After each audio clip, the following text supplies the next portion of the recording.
records of Nuraliya is from the Ramayana, but there is no record, it's mythology. It speaks about how Sita Devi was brought and kept, she was kept hidden at Sitahalya by Ravana. But these mythologies, they had no written records. But later on, the earliest records of Nuraliya is when Nuraliya was under the Kandyan kingdom. It was called Nuraliya Patana. Kings of Kandy came up here to check the watercourses and for gemstones. Nobody lived there because it's too cold. It's too cold, they went back. Then there's also a story where Tutukamunu, having a little brawl with his father, he comes and takes his at Kotmale.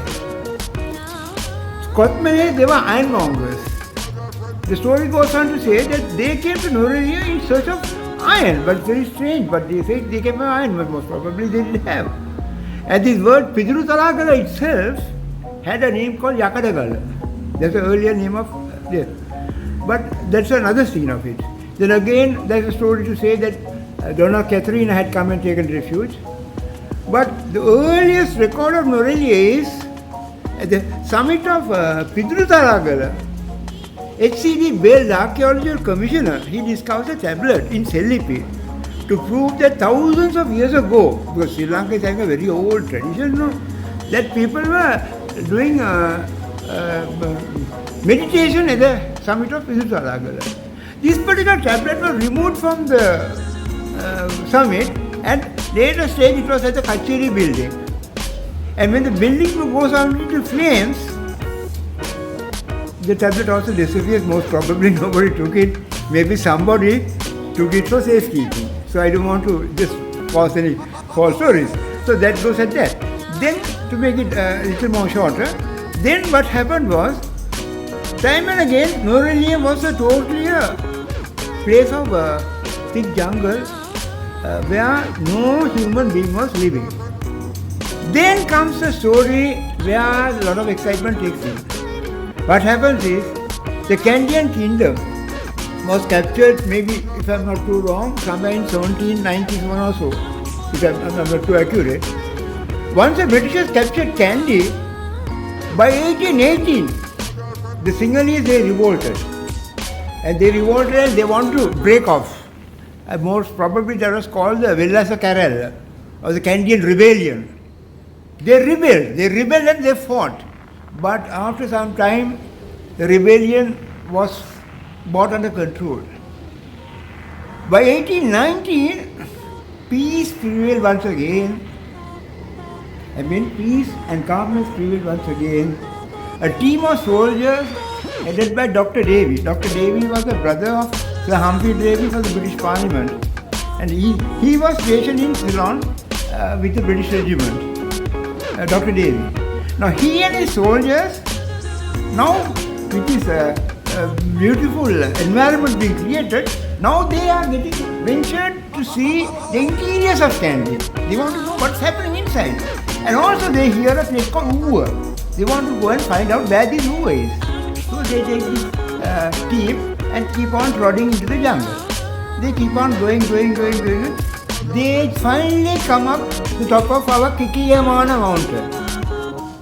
And they look aside to see, oh God, a thick jungle, not a soul. All the fauna, the flora, typically that of England.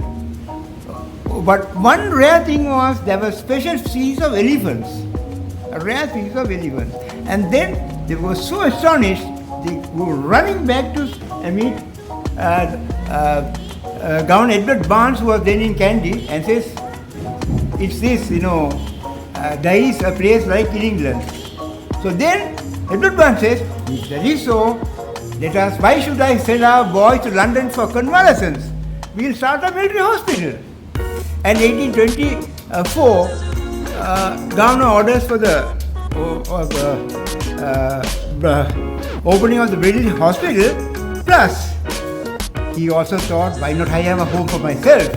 And he says, let us start with the Barnes Hall, which becomes the Grand Hotel later.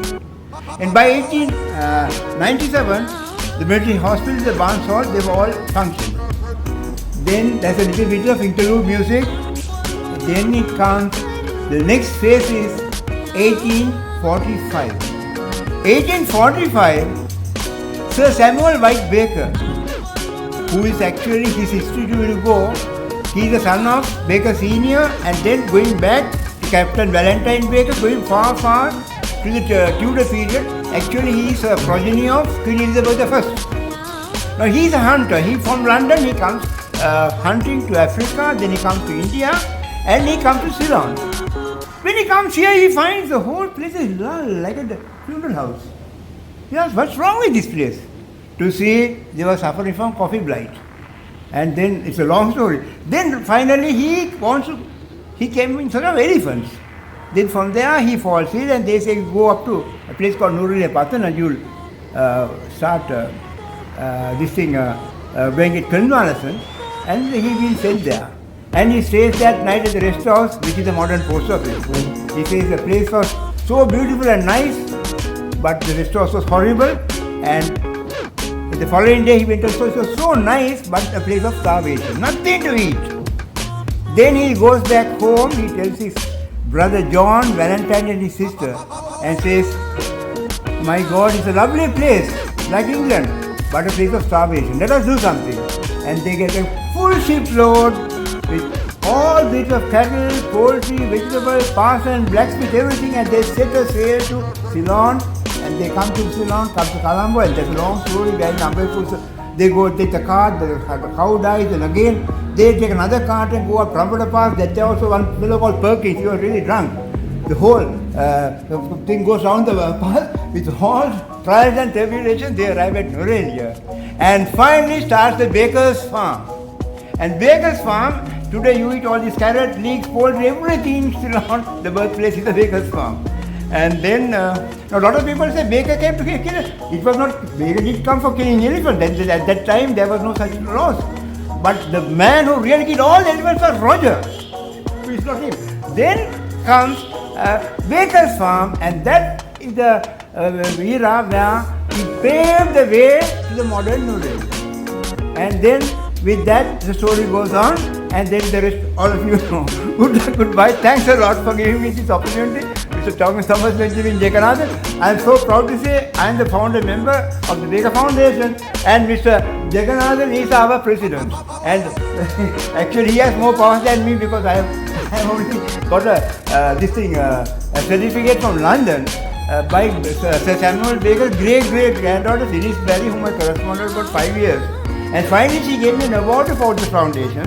Based on that, we had an election at Grand Hotel, and he elected Thomas Benjamin Jagannathan as our president. So I only can watch, but I know more than right. He can decide, do anything, it's all in his hand. So thank you very much, Mr. Jagannathan, for me to give me this opportunity. And wish you all success. Thank you. And the secretary, Mr. Balendran, I will never forget him. Very prominent. Mr. Balendran, his brother, you know, the powerful minister's brother.